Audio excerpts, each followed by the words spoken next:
नमस्कार साथियों, इस समय हम लोग मौजूद हैं बुंदेलखंड की एक ऐसी हस्ती के पास जिनका नाम समूचे बुंदेलखंड में कई वर्ष पूर्व से हर एक व्यक्ति जानता है।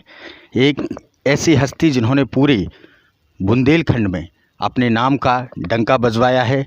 1984 के दरमियान पहली बार सांसद निर्वाचित हुए झांसी ललितपुर लोकसभा क्षेत्र से। सम्मानित श्री सुजान सिंह बुंदेला जी हमारे साथ हैं। स्वागत है सर आपका। धन्यवाद, थैंक यू भैया। सर 84 में आप प्रथम बार जब लोकसभा मेंबर निर्वाचित हुए झांसी ललितपुर लोकसभा क्षेत्र से, उससे अब तक की पूरी कहानी सर हम लोग जानने के लिए आए हैं। तो उससे पहले 1966 का शायद वो समय था जब आप प्रथम बार ग्राम प्रधान निर्वाचित हुए डोंगरा कला से 1972 में। तो उसके बाद राजनीतिक जो सफ़र रहा वो सर आपका कैसा रहा? देखिए, सबसे पहले तो ये है कि भारत में आज प्रजातंत्र है जी। 135 करोड़ की आबादी का देश है और दुनिया का सबसे अच्छा प्रजातांत्रिक देश माना जाता है अपना भारतवर्ष, क्योंकि अपने यहाँ की जो संवैधानिक व्यवस्थाएं हैं, पॉलिटिकल व्यवस्था देखें अगर तो गांव सभा प्रजातंत्र की छोटी इकाई होती है और लोकसभा बड़ी इकाई होती है। विधानसभा, ब्लॉक, नगर पालिका, जिला पंचायत, ये सारी सब बीच की चीज़ें हैं। तो गांव सभा से लोकसभा तक की जब यात्रा करी हमने, तो उस समय 1972 में जब मैं गांव की माटी में लोट-पोट के बड़े हुए डोंगरा कला में, वहाँ का मैं प्रधान बन गया था। तो एक आकांक्षा थी, लगन थी कि थोड़ा आगे बढ़ें। इत्तेफाक ऐसा हुआ कि 74 में सरकार कांग्रेस की, उन्होंने ललितपुर को जिला दिया हम लोगों की मांग के ऊपर। हेमवती नंदन बहुगुणा जी ने घोषणा की थी तवन के मैदान से। तो जब जिला बना तो पहला जब जिला परिषद का चुनाव आया तो ललितपुर जिला परिषद के प्रथम अध्यक्ष बनने का सौभाग्य मिला मुझे। धीरे धीरे आगे चलती गई गाड़ी।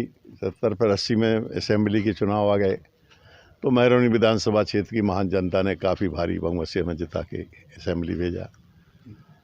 84 की जैसे कि आप बात कर रहे हैं, एमएलए रहते हुए 84 का हमें टिकट मिला, कांग्रेस ने हमें लड़ाया तो कांग्रेस जीती थी, चुनाव हम जीत गए थे 84 में।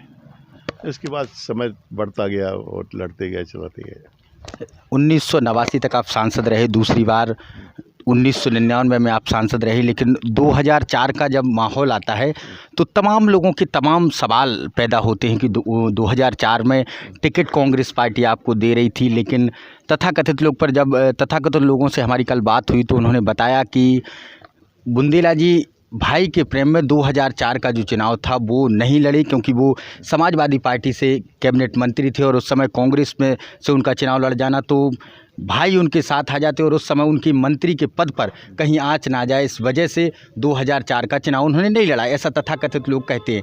लेकिन मैं आपसे जानना चाहता हूं कि 2004 में आखिर हुआ क्या था? देखिए, हमारी मानसिकता कांग्रेसी है। कांग्रेस के पलना में मैं झूला हूँ। भाई सपा में थे, उससे मुझे कोई लेना देना नहीं। समाजवादी पार्टी से भाई हैं, भाई रहेंगे, वो तो कोई मिटा नहीं सकता। लेकिन जहाँ तक पार्टी की बात है तो हम तो कांग्रेसी, इस वजह से थोड़ी कि वो मंत्री मिट जाएंगे, नहीं। हमारा चूँकि रह चुके थे 2 बार तो हमने कि दूसरों को मौका मिलना चाहिए। सवाल ये है, दूसरों को मौका दिलाने के लिए वो चुनाव नहीं लड़ा गया था। लेकिन 2009 का समय आते आते आप एक बार फिर से निर्दलीय मैदान में उतर जाते हैं।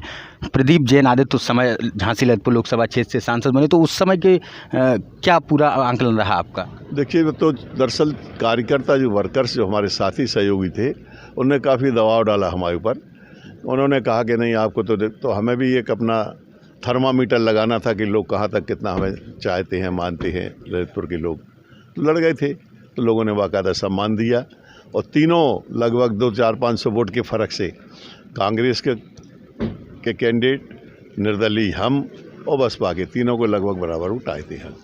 तो सर 2012 की अगर हम बात करें, 2012 का जो चुनाव आया, 2010 में उपचुनाव हुआ, चंद्रभूषण सिंह बुंदेला जी को सुमन कुशवाहा के हाथों मात मिली और 2012 का चुनाव आते आते तो 2012 के चुनाव में ऐसी क्या कमियां रह गई जो चंद्रभूषण सिंह बुंदेला जी चुनाव हार गए? क्योंकि आप एक राजनीतिक परिवार की बड़ी हस्ती हैं, इसलिए आपसे पूछना। दरअसल बाई इलेक्शन था और बाई इलेक्शन हमेशा सत्ता पक्ष की ओर जाते हैं।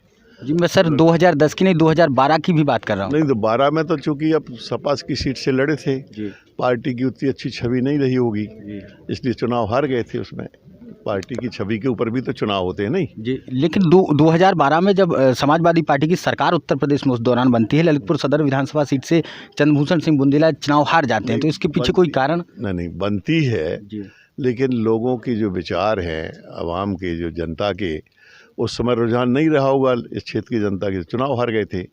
गुड्डू राजा की कोई कमी नहीं थी, प्रत्याशी थे, ना कार्यकर्ताओं की कोई कमी थी, जनता की विचारों के ऊपर होता है चुनाव।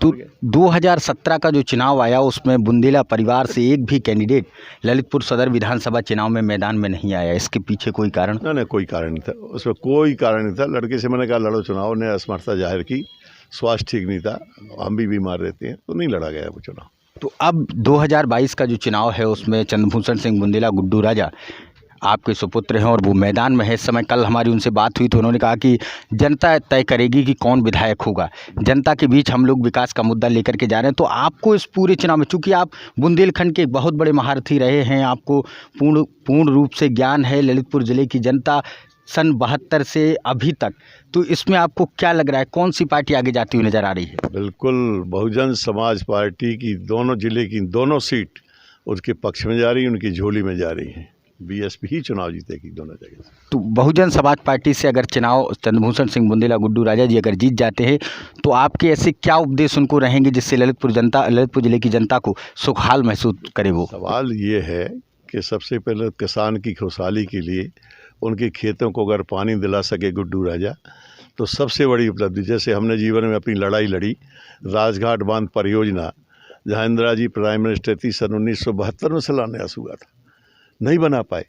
84 में जब सांसद बने थे, पार्लियामेंट में हंगामा मचाया, तब इसका काम लगा। वो आज देखिए लहलहाती फसलें जो है हो रही हैं राजघाट पर। तो इस तरह से जो एरिया बाकी रह गया सिंचाई के लिए, अपना गोविंद सागर बांध है जी, ये सन 48 से बना, अब इतनी सिल्ट इसमें आ गई, माने मिट्टी आ गई है कि जल भराव कम हो गया है।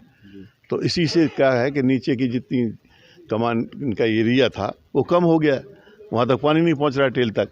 तो ऐसी के जिनको सिल्ट हटवाएँ, खुदाई करवाएँ, गहराकरण कराएँ तालाबों का। हमारे यहाँ चंदेलों के समय के करीब 63 तालाब हैं ज़िले में। तो ये योजना सिंचाई के ऊपर ज़्यादा ध्यान दें तो ज़्यादा अच्छा रहेगा। चूँकि ललितपुर ज़िले में ऐसी क्या व्यवस्थाएं अब तक रही हैं बुंदेला जी जिससे आपको लगता है कि ये व्यवस्थाएं अगर हों तो ललितपुर जनपद के किसानों के साथ साथ गरीब मजदूर तमाम लोग आगे की तरफ जाएंगे? सवाल ये है कि चाहे स्टेट गवर्नमेंट हो चाहे सेंट्रल गवर्नमेंट हो, किसी भी सरकार ने यहाँ कोई बड़ा कल कारखाना नहीं खोला है। आज भी ललितपुर जीरो इंडस्ट्री डिस्ट्रिक्ट है। एक मिटाने के लिए नरेंद्र एक्सप्लोसिव खोला था जिसमें ललितपुर ज़िले का एक ही आदमी रखा उनने। आज पावर प्लांट खोला, ललितपुर का कोई भी आदमी रखा इनने, सब बाहर के। यहाँ तक कि पेड़ काटने वाले माली भी बाहर के आए हैं, रोटी बनाने वाले भी बाहर के आए हैं। तो ऐसे खुल तो जाते हैं लेकिन ललितपुर के लोगों को काम नहीं मिलता है। ये संघर्ष गुड्डू राजा करेंगे इस बात के लिए कि हाँ हमारे लोगों को काम मिले, इस तरह कोई कारखाना लाएँ, खुलवाएँ। आपका कार्यकाल रहा, जीवन में बहुत लंबा रहा, उसके बाद कुछ बीमारियां हुई, उसके बाद आप अभी इलाज ले रहे हैं, ऊपर वाली कृपा से सब कुछ सकुशल है। तो इस दौरान इस राजनीतिक पूरे माहौल में आपको कभी ऐसा नहीं लगा कि हमें चंद्रभूषण सिंह बुंदेला गुड्डू राजा को बहुत पहले राजनीति में लाना चाहिए था, जिस दौरान आप उन्हें जिता करके अपने कार्यकाल में उन्हें विधायक बना पाते? नहीं, देखिए कार्यकाल से नहीं बनते हैं, लक्ष्य अपने स्वभाव से, अपने व्यवहार से, अपनी सोच से, अपने विचारों से और अपने जनता के व्यवहार से जो रहेगा, जनता के बीच में रहेगा, वो एमएलए बनेगा। तो गुड्डू राजा का स्वभाव इस प्रकार का है, उनकी सोच इस प्रकार की है, उनके विचार अच्छे हैं, पढ़े लिखे हैं, ऑस्ट्रेलिया के मेलबोर्न से पढ़ के आए हैं, तो लोग उन पर निश्चित तौर से विचार करेंगे, वोट देंगे, वो एमएलए बनेंगे। एक और सवाल चलता रहता है जनता के बीच कि चंद्रभूषण सिंह बुंदेला गुड्डू राजा ऑस्ट्रेलिया में अखिलेश यादव के साथ शिक्षा उन्होंने ली है, तो इसमें कितनी सच्चाई है? क्लास फेलो बात अलग है, राजनीति है, उनके साथ कर लिया, अब नहीं अच्छा लगा हमको, हट के बीएसपी में आ गए। चलिए, तो ये थे हमारे साथ सुजान सिंह बुंदेला जी, एक बहुत बड़ी हस्ती, झांसी ललितपुर लोकसभा क्षेत्र से 2 बार सांसद चुने गए, 1984 के समय, 1999 में। इसके बाद तथाकथित रूप से निर्दलीय भी एक बार मैदान में आए, दुर्भाग्यवश जनता ने उन्हें सहयोग नहीं किया और वो चुनाव हार गए। अब उनके सुपुत्र चंद्रभूषण सिंह बुंदेला गुड्डू राजा चुनावी मैदान में हैं और देखने वाली बात होगी 2022 में चुनाव किस तरफ जाता है। बहुत बहुत धन्यवाद आप सभी का। हमारे चैनल RL वार को आप सभी लोग सब्सक्राइब करें, बेल आइकन भी दबाएं, जिससे आगे कार्यक्रमों की जानकारी आप लोगों तक पहुंच सके।